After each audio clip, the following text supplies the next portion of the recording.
Wanna pop a bottle off of ya, chain swinging, clang clang, and it costs a lot. Bitch, I'm always at the guala, yeah, and you are not badass beat. Keep on going till you hit the spot. Whoa, I'm a big bag hunter with the bow. She got a big bed, number drop it low. Mama called me and she. Akibatnya sering ke kampus, kulitku menjadi hitam. Gimana ya kalau aku suntik putih? Apa hukumnya ya kira-kira? Tajul, kira-kira apa ya hukumnya suntik putih itu? Oh, kamu mau suntik putih?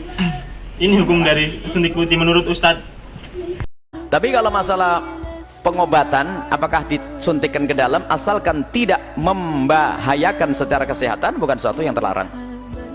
Hal yang demikian itu masalah kosmetik, itu yang tidak boleh adalah merubah hidungmu, merubah bentuk hidungmu, membuat tai lalat baru dan sebagainya, itu yang tidak diperkenankan. Atau menyambung rambut, itu tidak diperkenankan. Ada masalah membuat kecantikan yang sifatnya tidak merusak, tidak mengganggu kulit dan tidak mengganggu kesehatan, maka itu boleh. Misalnya pakai bedak seorang wanita, pakai pelembab, atau pakai obat oles-oles, itu ada, bukan sesuatu yang dilarang asalkan tidak membahayakan. Kan perawat, terus apa hubungannya suntik putih di dunia medis itu?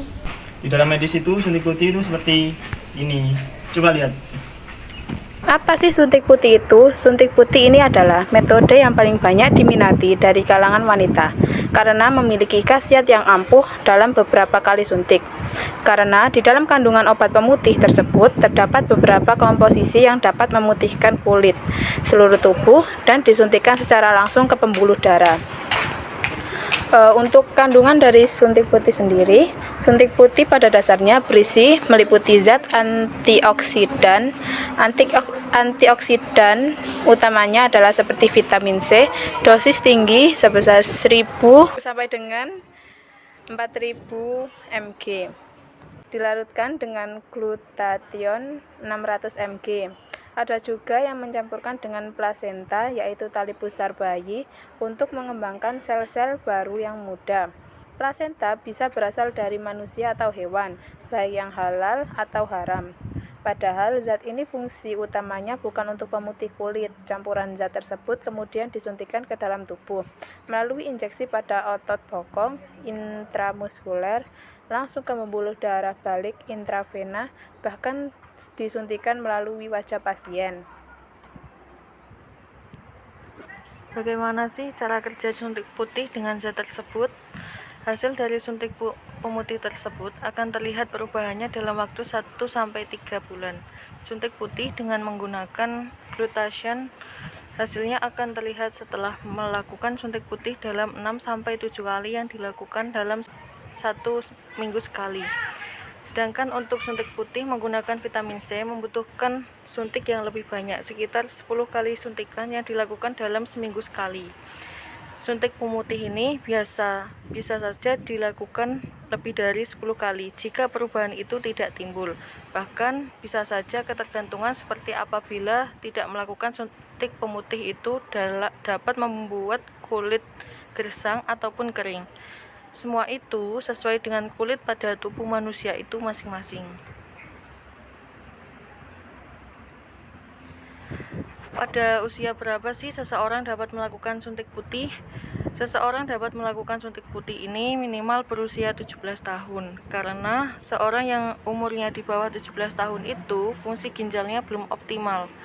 Dan dosis untuk pemakaian suntik 1 ampul vitamin C yakni 5 ml, yaitu sekitar 1000 mg hingga 1800 mg. Sedangkan setiap hari tubuh kita hanya memerlukan asupan vitamin C sebanyak 40 mg. Dan itu sebabnya orang yang melakukan suntik putih diwajibkan banyak-banyak mengkonsumsi air putih karena meringankan fungsi ginjal tersebut. Nah, apakah ada dampak negatif dari suntik putih? Suntik memutihkan kulit juga dapat memperlambat pembentukan melanin yang justru membentuk kulit terlihat lebih kusam.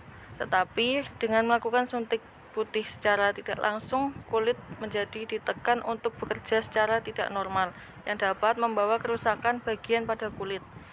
Nah, 3 akibat yang dapat diderita ketika tubuh terlalu sering menerima suntikan vitamin C biasanya dapat seperti migrain, nyeri bagian perut, mual, tidak bisa tidur, diare, perut kembung, dan batu ginjal.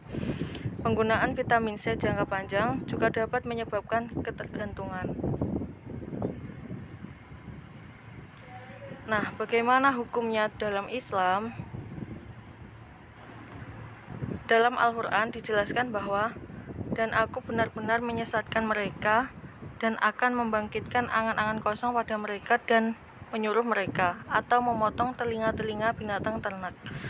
Lalu mereka benar-benar memotongnya dan akan aku suruh mereka atau mengubah ciptaan Allah. Lalu benar-benar mereka mengubahnya.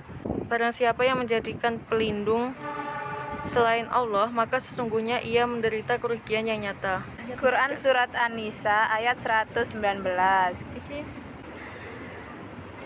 Dalam sebuah hadis dijelaskan Allah Subhanahu wa taala melaknat wanita yang menato dan meminta untuk ditatokan, yang mencukur ataupun menipiskan alis, dan yang meminta dicukur, yang menggigit giginya supaya tampak cantik dan merubah ciptaan Allah Subhanahu wa taala. Melakukan suntik putih atau suntik vitamin C itu kurang lebih sama dengan kita melakukan sulam alis atau mentato, karena seseorang yang disuntik putih pastinya memiliki kulit yang lebih gelap. Dan pada saat disuntik putih tersebut, mereka akan menjadi putih warna kulitnya, sehingga hal tersebut hukumnya sama saja dengan merubah ciptaan Allah Subhanahu wa taala. Sehingga hukum suntik putih dalam Islam itu adalah haram karena mereka merubah ciptaan Allah Subhanahu wa taala.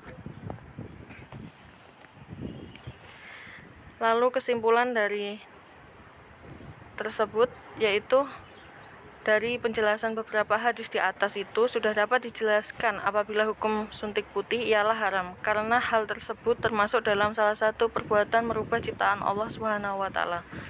Sedangkan semua makhluk yang telah diciptakan Allah Subhanahu wa taala itu sudah sempurna. Sehingga alangkah baiknya apabila kita banyak-banyak bersyukur dengan apa yang telah Allah Subhanahu wa taala ciptakan. Namun berbeda soal apabila seseorang harus melakukan perubahan tersebut demi masalah kesehatan.